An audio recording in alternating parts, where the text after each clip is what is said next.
a craft. To tell you a little bit about who I am, I thought I'd start out by saying I am a mom. I have two kids. I have a 6-year-old daughter and a almost 2-year-old son, and they keep me busy, but they're a lot of fun.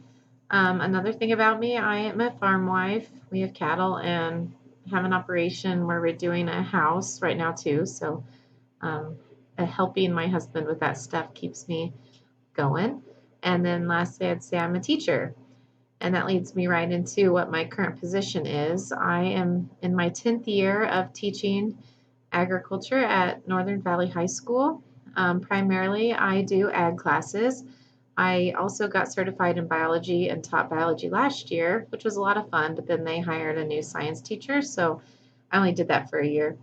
I also am doing a FACS class just for the introduction level. I'm also responsible for the FFA program, and I am the Scholars Bowl coach, and I also do negotiations. This semester, I have a student teacher for the first time, so that's been a new experience, and it's been really good though.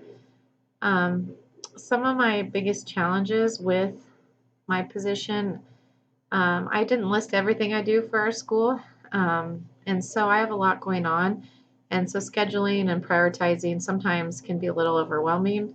I teach in a tiny school. There's only 4 full-time high school staff, and then we have some shared staff with the junior high, but there's a lot of jobs for a few of us to do, so it keeps me really busy.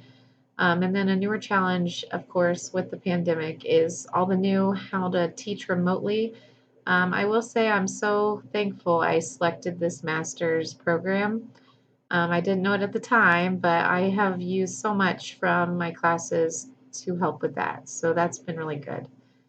As far as future plans go, I don't have any major changes in the horizon. I plan to continue teaching and expanding on FFA and in the ag department. So I'm really excited to get to know you all and do feedback and learn with you. So thank you.